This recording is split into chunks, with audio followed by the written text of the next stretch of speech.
year where people usually say, you know, I'm at the halfway point. I had all these hopes at the beginning of the year, and I'm finding now that it's at the mid-year point. Not a lot of them have come to fruition. Do you know what I say? A goal without a plan is a wish. You didn't just bring in the art project, laid it down in front of your class and said, there it is. You showed, but then you also told. You told about the work that went into it. When you shed light on your efforts, then the work does speak for itself. Then it can rise up and have a voice. Say, tell me what's good. Tell me what you're proud of.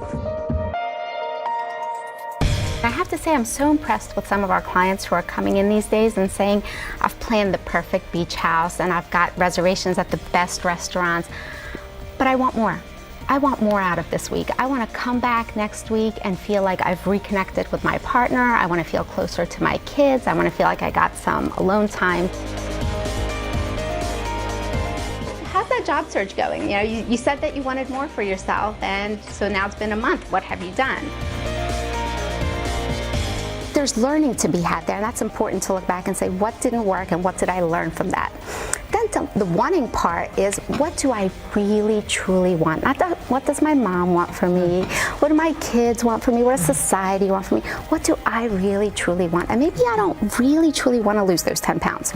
I don't know, maybe. Okay, maybe we can accept that and come to grips with that. Maybe I don't really want the next promotion at work, even though that's what everybody else seems to think is the right step for me. So when I say look at the want, I mean, like, no kidding. If this was your last year on earth, how would you want to spend it? And who would you want to be?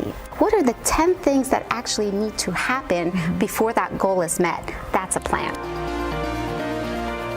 I mean, and if you find yourself getting completely caught up in the wedding planning and not really the concept of marriage after the wedding, should you stop? You should. You should. You should say, am I planning my marriage as I'm planning my wedding? And if the answer is no, I really haven't given much thought to planning my marriage, stop. All right, Irina, Barron up. So how do you begin that process? But I would expect you to say that you need to have a plan. You need to have a plan. Because you know what? A goal without a plan is just a wish. Exactly. And we have a lot of wishes, but how are we actually going to make it happen? So I know what works for me. You know what works for you. If you need a buddy, get a buddy. If you need professional help, like a trainer or a nutritionist, get that. There's so many tools that are free online. You can download an app on your phone to help you track your calories, track your miles.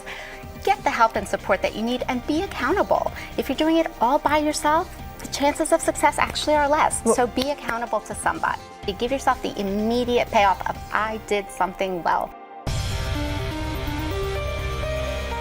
I'm just tired.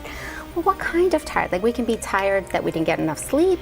We can be tired because of the drama going on at home or at work. We can be tired, like last night we had dinner at my mother-in-law's house, who's an amazing cook, and we all stood up and we said, oh my gosh, we feel like we have a food coma. Absolutely, and I think the antidote to exhaustion isn't necessarily rest, it's investment. So if you're feeling depleted in your relationship, if you're feeling disconnected, the answer isn't get some space. The answer is invest more. If you're feeling depleted at work because things aren't going well, the answer is give more, invest more, figure out what it is that you can do to feel happier and more fulfilled. Always terrific advice.